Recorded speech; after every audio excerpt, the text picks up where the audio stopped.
Hello, Richard. Good afternoon. We're here on a Friday here in Jerusalem, and Friday being one of the holy days for the city of Jerusalem, then moving into Shabbat Saturday, and then Sunday, again, the day of resurrection for Christians.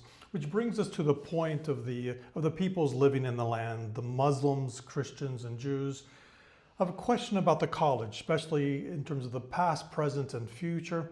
Our relations with and how we relate to the people of the land. So let's start by kind of reviewing how the college has related to these three faiths in our courses. Yeah, it's a really important topic for us in the college here in Jerusalem, of course, because this is and always has been an interfaith, an interreligious land, where the dynamics of the relationships between Jews, Muslims, Christians are woven into the very fabric of the society, the nation, way back thousands of years. And it is as true now as before. And sadly, tragically, a lot of that history has been extremely painful and violent and divided, but not universally so. It has different dimensions, and there have been periods of good relations, of moderate relations, and then terrible relations. And we are currently in one of those periods of terrible relations, but always how we navigate those relationships is really important. And the college founded, we celebrated our 100 years a couple of years ago, but actually we've only really properly operated as an educational establishment, running courses for 60 years. But from the very beginning, the college has sought to deal respectfully with the other two communities, of us being a Christian institution, obviously, but relating positively to the Jewish faith and the Islamic faith. And a part of what the college has always tried to do is to educate Christians about how to understand the other faiths. And so at one period we had one of the leading Islamic scholars, Christian Islamic scholars in Europe, Kenneth Cragg, as on the staff of the college, and his very famous book, which not everybody will necessarily know about, The Call of the Minaret, which was one of the first really respectful dealings with Islam from a Christian. And that approach has continued down through the decades, right up to where you and I came in. And so, for instance, in our study pilgrimages, we would always seek to visit the Al-Aqsa compound, the Al-Aqsa Mosque, which Jews will call Temple Mount, but to treat it as the present reality of an Islamic holy place, in fact, the third holiest Islamic place after Mecca and Medina. And our very good relations with the religious governing authority, called the Waqf in Islam, means that we always get an extremely warm welcome. And we, unlike the vast majority of visitors to Al-Aqsa, will be permitted inside both holy buildings, the Dome of the Rock and Al-Aqsa Mosque itself, sometimes called the Qibla Mosque, the Direction Mosque. And we value those relationships very much indeed. That was so annoying, but I think people would hear the talking. They will, I think so. I'm going to unplug it. We also got some beeps. blips coming from there. No, that's okay. I mean, we could. Shame, but there we are. We can simply start again. Was that okay in terms of intro? I'll frame my questions a little bit, because you do want to do a bit of the build-up before we do the specific course, so that's fine. So, yep. And then, so it's rolling, we're ready. Good afternoon, Richard. We're here in the college in your office on a Friday afternoon, so the day of Muslim prayer. which by sundown it'll be Shabbat for the Jewish holy day, and then of course Sunday, the day of resurrection for the Christians. These three communities have always been important to the college, to St. George's, of course us being a Christian community, but how we relate to Jewish communities, Jewish people, Muslims as well, has always been important and is something that we're always working on. Could you maybe share a little bit about the history of the college, of these questions, and I'll follow up by asking what might be challenging us now in terms of some of our relations with these two groups? Well, this is such an important question for the college, because here we are located in Jerusalem, which itself is a holy city to the three faiths of Jews, Muslims and Christians, and it has ever been thus. Well, for three, since the establishment of Islam in the mid-7th century. But before that, of course, the relations between Jews and Christians, important. And this creates the whole dimension and dynamic of not just of Jerusalem, but all of the land. And sadly, that often in the past has been a tragic history, of a bloody and warlike history. But there have also been times of relative harmony and peaceful coexistence. And there have come in waves of the better times and the terrible times. And sadly, we are in one of those terrible times at the moment, as this brutal and terrifying destructive war continues on and on and on, not just in Gaza, but throughout, especially in the West Bank. So engaging with the different faiths has always been important to the college, going back certainly from its foundation, not 100 years ago, though we cherish that part of our founding vision going back 100 years, but 60 years when it became an established institution for education and for pilgrimage. That treating with respect the other faiths has always been important to the college. And for some years, in I believe the 1970s, a very significant Christian Islamic scholar, Kenneth Cragg, worked here in the college, and he wrote his well-known book that may not be known to everybody, The Call of the Minaret. He didn't write it while he was here, but he worked out of that Islamic scholarly understanding. And we maintain that sense of its importance to us here at the college.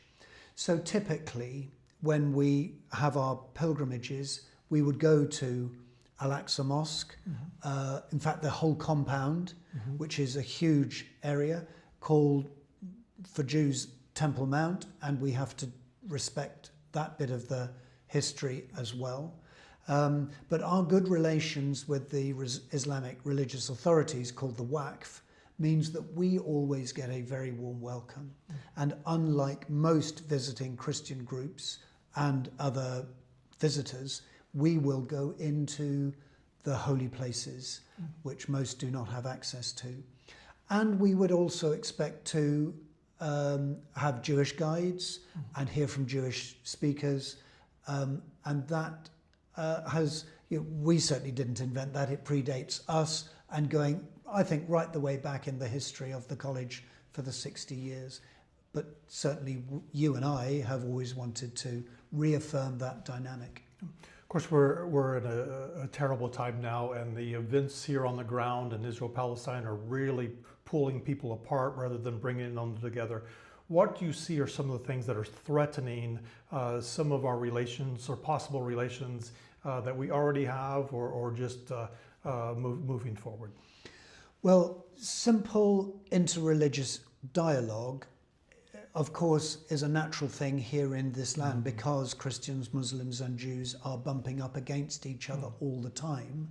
But for the most part, I would say there is a sort of a coexistence. And people may see, oh, Jerusalem is such an interreligious city and it's so wonderful to see people walking around the streets. where people dress accordingly to their faith. You can see, especially Orthodox Jews and most Muslims, you can identify them by their dress. Christians less so, except the clergy, of course. But actually, it's so often the case that there isn't interaction. There is just a moving around each other. But there have nevertheless always been interactions between scholars and representative people, and also some really important organisations dedicated to interreligious dialogue. Lots and lots of different groups. All of those since the beginning of this terrible war in October 2023 have hit hard times.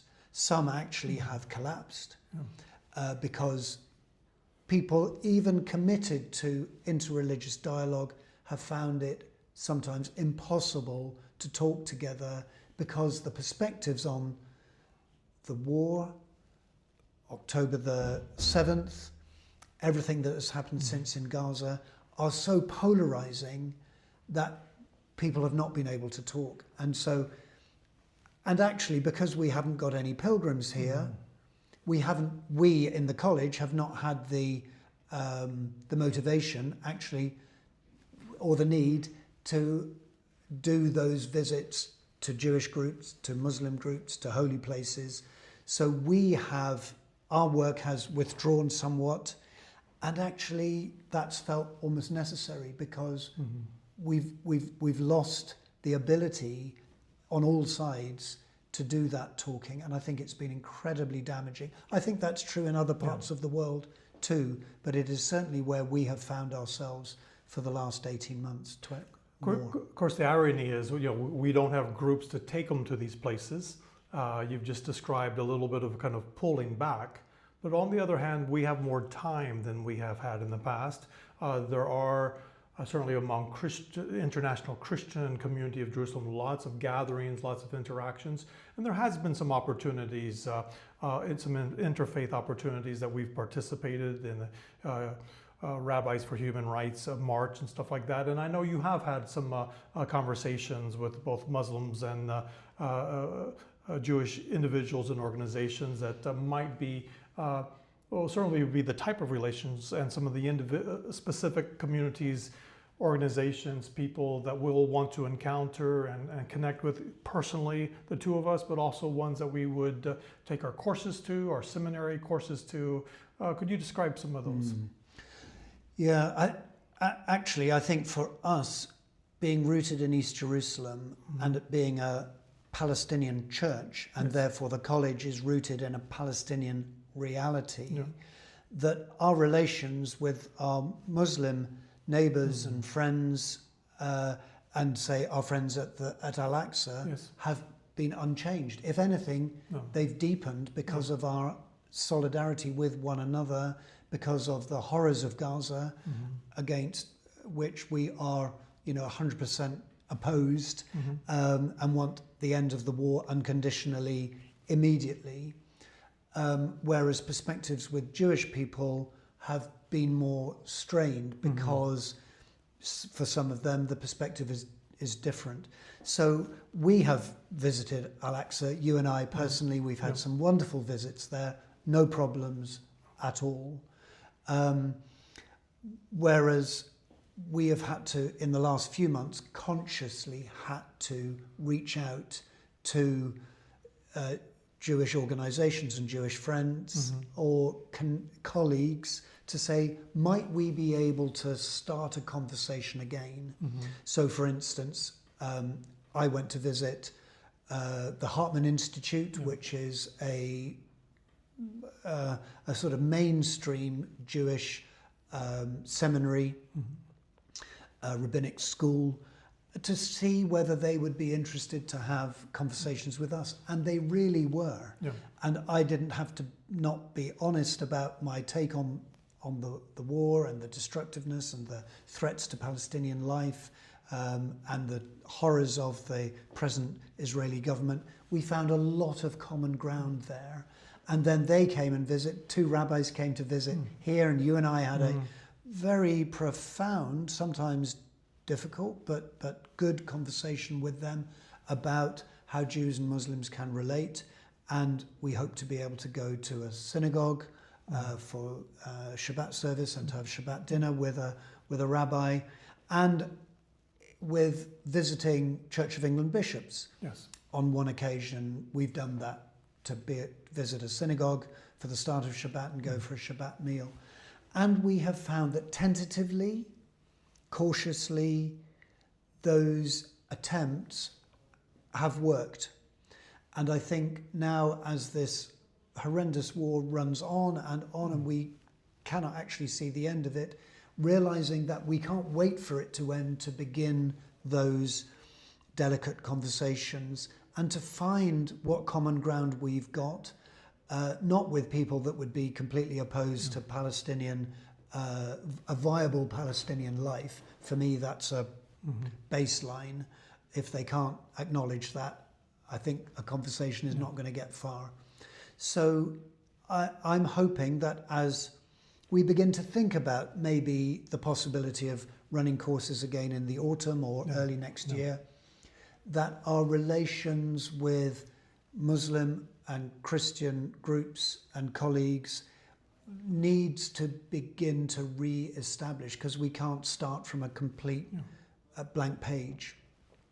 And I'm optimistic that there is common ground for enough of us across the three Abrahamic faiths for us to be able to build positively into the future. It's not going to be easy, but we have got to be courageous and not avoid contentious subjects.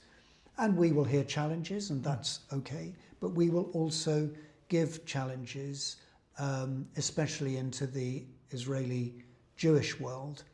But of course, there are different perspectives between Christians and Muslims too.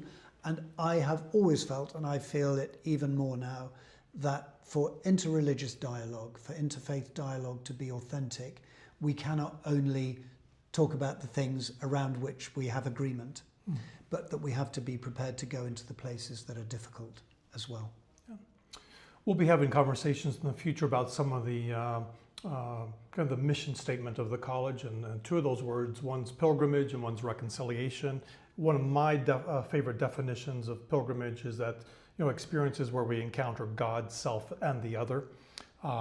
And so I think pilgrimage and our, coming to the land, getting to know the sites, the kind of biblical formation is so important, but it really is an encounter with the peoples of the lands, both in terms of understanding the Holy Land better, the land of the Holy One, but also ways that these encounters and relationships could inspire, motivate, and help relations back home, and certainly the ways that the college could and continues to be a place of reconciliation both here and back home.